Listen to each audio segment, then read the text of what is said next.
Isa pa, para malinaw. Isa pa. Isa pa. What's up, mga ka-birds? Oh, yun. Oh, sila!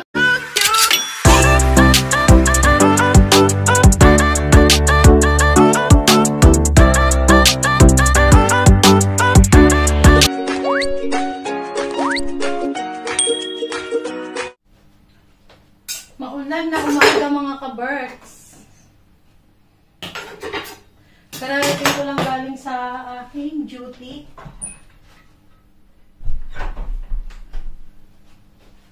Today is Tuesday. Tingnan nyo yung weather natin ngayon. Maulan. Paggising namin ngayong umaga, umuulan na siya. Tingnan nyo. Ayan.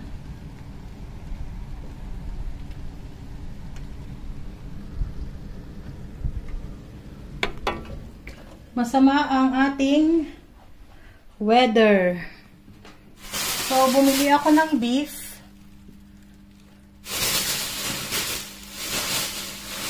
Bumili ako ng beef mga ka-birds. Hindi ko na naipakita sa inyo sa tindahan kasi umuulan nga.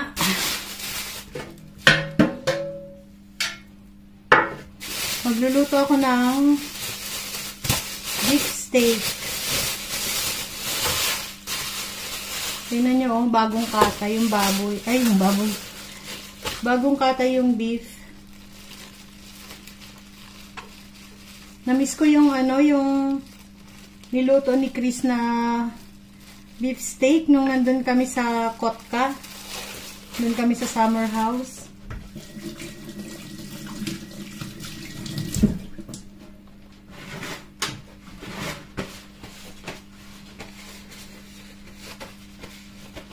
Slice ko lang ito mga ka-birds.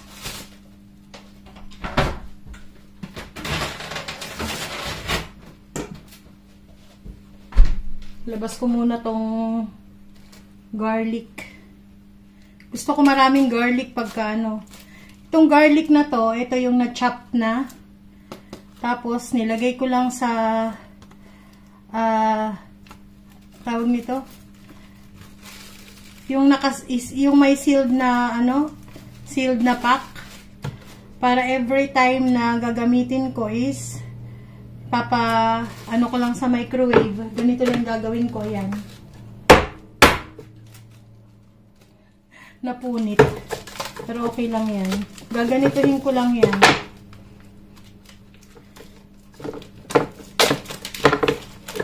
Tapos ako siya ilalagay sa microwave.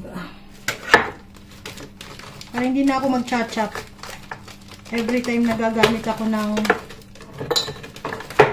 garlic. Ayan. Saka ko ito i-microwave. Na-chop na to, inano sa processor. Yan. Ganyan ang ginagawa ko.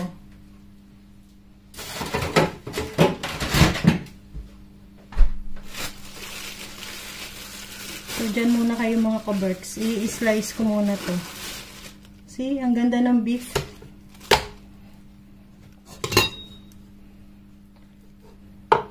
So, yan.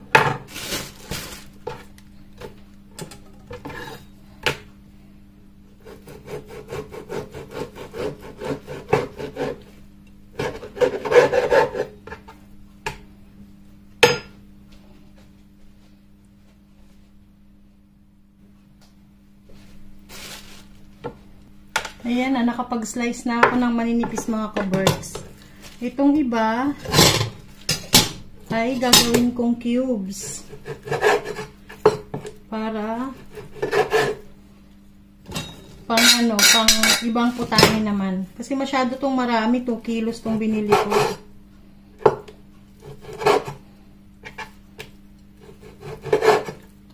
Naalala ko last year, nung nag-dumpster si Julie ng December yata yun. Basta bago magpasko. Ang dami niyang nakuhang ano nun, ang dami niyang nakuha, ay hindi pala last year. Ang dami niyang nakuhang beef nun.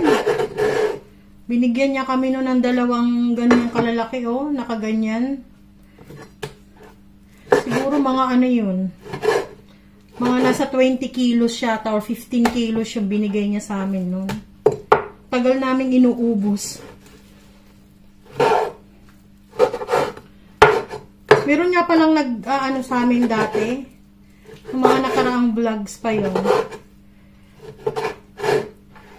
Sabi, bakit daw hindi kami mag-dumpster ng food dumpster, ganon. Kagaya ng ginagawa ni Julie. Yung mga dati naming subscriber, alam nila ang dahilan kung bakit hindi. Bakit hindi kami nag-dumpster na ng pagkain.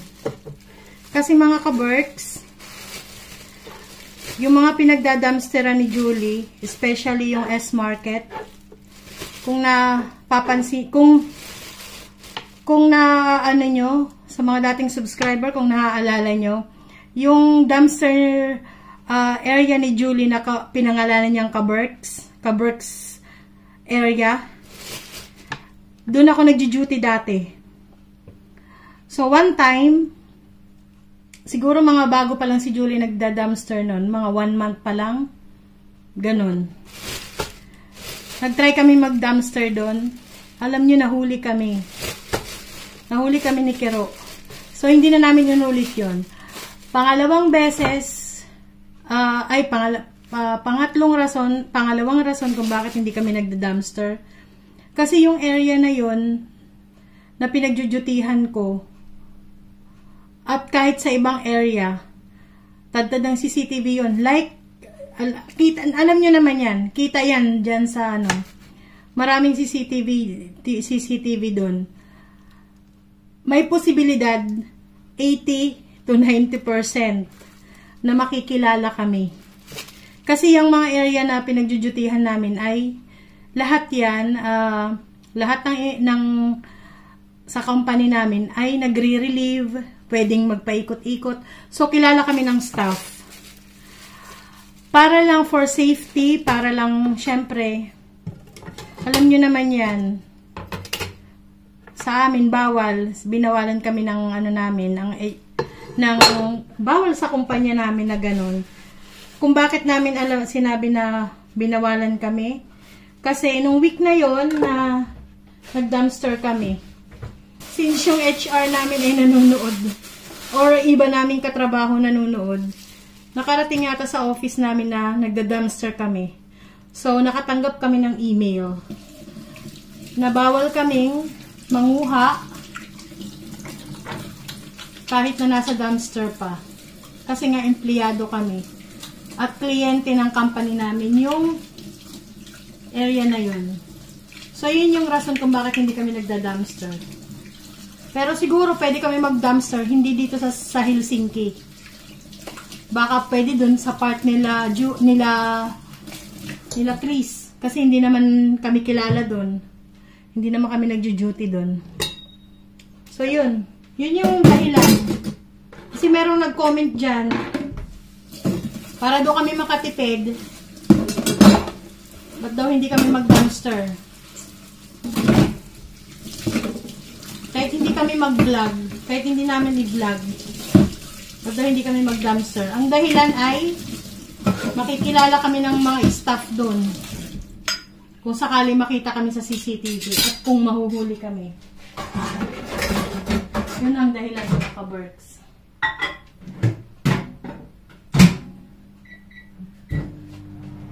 So, ayan. Imamarinate ko lang to ng toyo, garlic powder, at konting magic.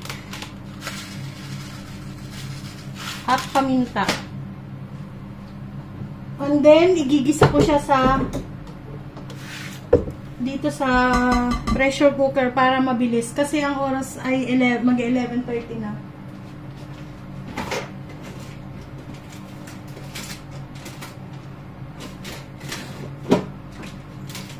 Mag-11:30 na, maya-maya lang nandiyan na si Kero. Mga 12:30 or bago mag-1, nandito na yun siya sa bahay.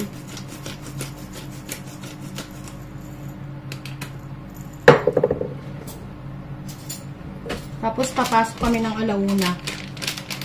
O nga pala, mayroon pang nagtatanong dyan. Ano daw ba yung trabaho namin? Kami po ay cleaners dito sa Finland. Ang area ng nililinisan namin ay mga supermarket. Merong iba sa amin, hotel yata. Hotel. Yung iba, kami, kagaya kami ni Kero, meron kaming home cleaning. Tsaka, yun yung area ni Kero na ano, na warehouse. Warehouse at the same time tindahan. Doon sa, ano, yung pangalawang work niya, kung nakikita nyo. Tindahan ng mga ano yun, ng construction. Sa mga construction, ano, needs. Mga machine, ganon. Yun yung trabaho ni Kero sa, yung sa malayo, sa Tusula. Tapos, yung area niya ng golf course, Tusula area din yun, at saka yung aming home cleaning, Tusula area din yun.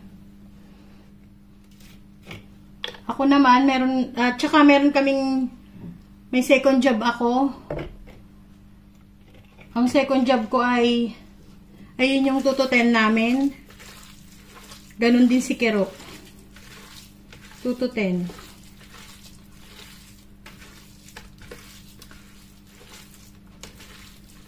Tapos, meron siyang isa pang trabaho. Ayun yung mga stair. Yung mga hagdanan ng mga bahay, kagaya nito. Yung pinaka-stair, yung, tawag nito, emergency stairs. Ako naman, yung tsaka yung third job ko, may third job pa ako mga kabarks, ganun din si Kero. Ganun din sa Tusula din. Bali si Kero, ilang kumpanya yung pinapasukan yan? 4 yata, 3 din. Kaya huwag kayo nagtataka kung bakit parang hindi na kami umuwi, parang hindi na kami natutulog. Natutulog pa naman mga kaberts. Ako, Monday and Tuesday morning is wala talaga akong schedule. Yung dati kong trabaho, yung trabaho ko na yun kasi nung kinuha ko si Karina, ako yung kumuha kay Karina dito mga kaberts kasi yung company namin is nagbigay ng privilege na binigyan kami ng privilege na makakuha ng isang immediate family. So, si Karina yung kinuha ko, binigyan ako ng slot. Nung time na yon is wala pang available na maibibigay sa kanyang trabaho. So, yung trabaho ko na 2, binigay ko sa kanya yung Monday, Tuesday ko na S-Market. Ayun yung area na Kaberks Bin ni Julie. Doon ako dati naka-duty ng 3 years. Tapos, nung dumating si Karina, binigay ko sa kanya pansamantala. Tapos, ayun, naging kanya na. Naging regular niyang work yun ng almost 2 years. Tapos, nagrelyebo, nalipat siya. Yun. And then, yun yung 6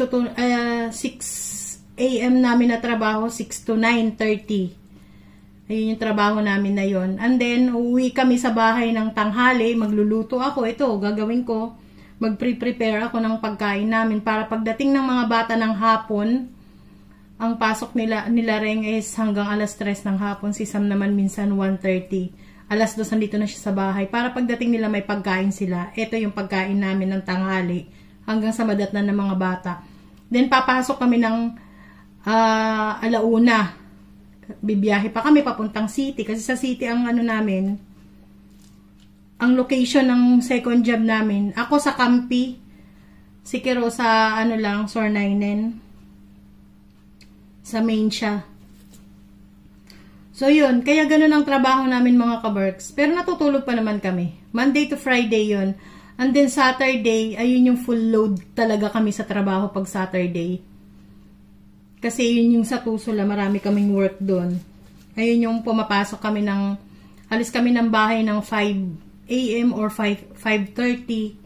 Uwi kami noon madalas 7 na ng gabi. Or 8 kapag inano-ano pa. Pagka, tawag to, naatrasado pa. Lalo na pag winter, Diyos ko po. Winter. Yun yung namin, mahirap na, tawag nito, mahirap na panahon sa pagtatrabaho dun sa malayo.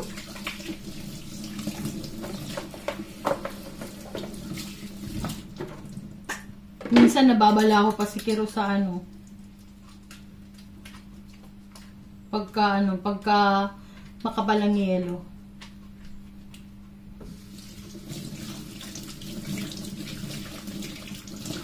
Ito nga pala yung sinasabi ko na pantanggal ng lansa. Pero minsan kulang pa rin ang minsan hindi pa rin sapat sa pantanggal ng lansa kapag kaisda yung pagka isda yung nililinisan ko. So igigisa ko muna to mga kabarks. Didirekta dito.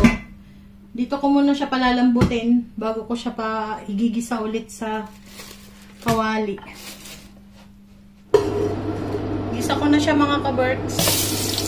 Yung maingay na yan ay yung saucepan. Yan na yung ating bawang. Ibutin ko tong bawang para masarap.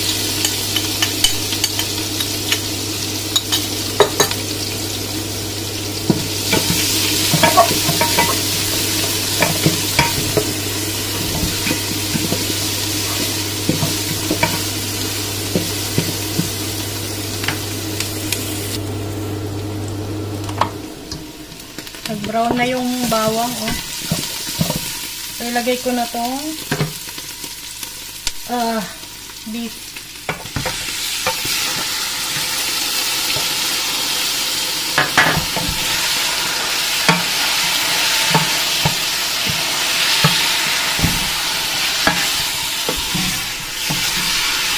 Parang ipiperito ko muna siya na ganyan hanggang sa mag-brown bago ko siya takpan.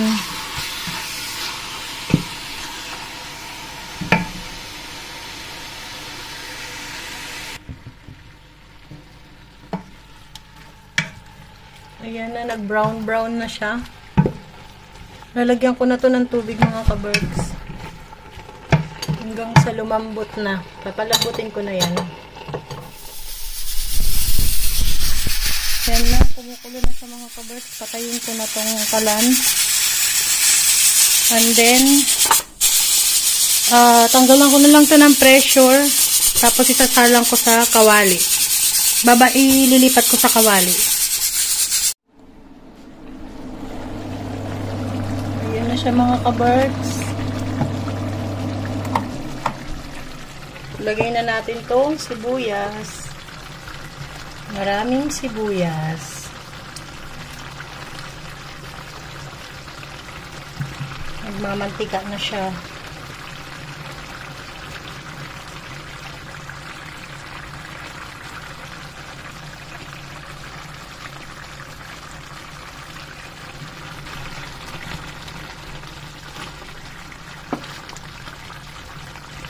Haluin lang natin to and then luto na to. Malambot na yan.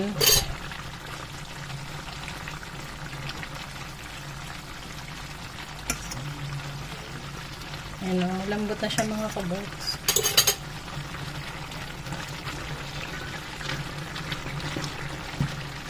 So luto na to, konti na lang, konting na lang hanggang sa maluto tong mga sibuyas. A few moments later. Yun mga kabergs. Yan ang order kay Jen. Isang ubi yema. Yeah. Isang ubi yema na may almond. Alsapon. Alsapon ba yan? Ayan. Tsaka isang yema na yema cheese. Yema cheese. Ito. May almond. Uy! Galing ah. May pa-order ah. Handmade with love. Hindi na si zero ah. Tapos sa Saturday, may pa-order naman ako ng puto kutsinta. Puto at kutsinta. Sa Saturday. Sa Sabado. Kanino? Pero kang order? Talaga naman. May nag-order. Si Nina. Uy. Prepare muna natin yan. Yan.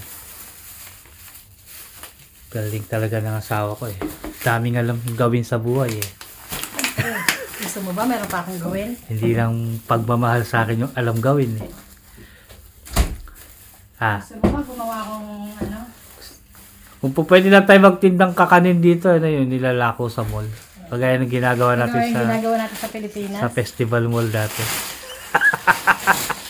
Ano yan mga ka-birds? Ibabaw mo yung kay Harold. Kinakalaban niya yung ano na, kinakalaban niya yung Ibabaw mo. kinakalaban niya yung kanting sa mall. Siyempre. So, let's go. Let's go. Ay, may. Pasok na tayo mga ka-Berks. Tapon ko lang tong basura sandali.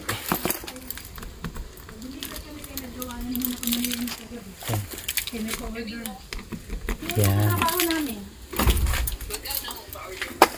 Yung kasi laki ng kagaya ng sayo. Pag sa'yo mga 50 lang.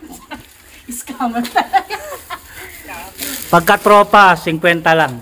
20 ang pa-order. Pwede na, di ba? Yeah.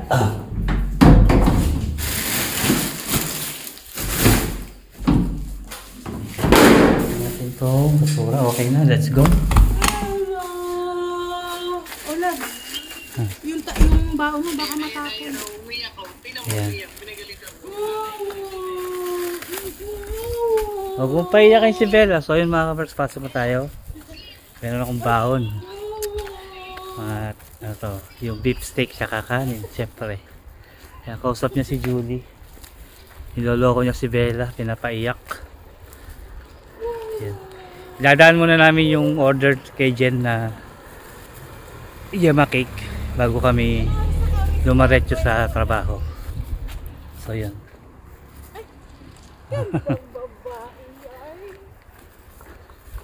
So yun mga ka-Berks, hindi ko na kayo sasama dun sa pag-deliver ng yema cake. Ito na natin tatapusin yung vlog mga ka-Berks. Maraming salamat sa pagsama. Kung nagustuhan nyo, like, subscribe, and share mga ka-Berks. Bye bye, hanggang dito na lang. Kitos! Kitos! Oh, bye bye Gwela! Kitos! Kitos mga ka-Berks! Ay, go!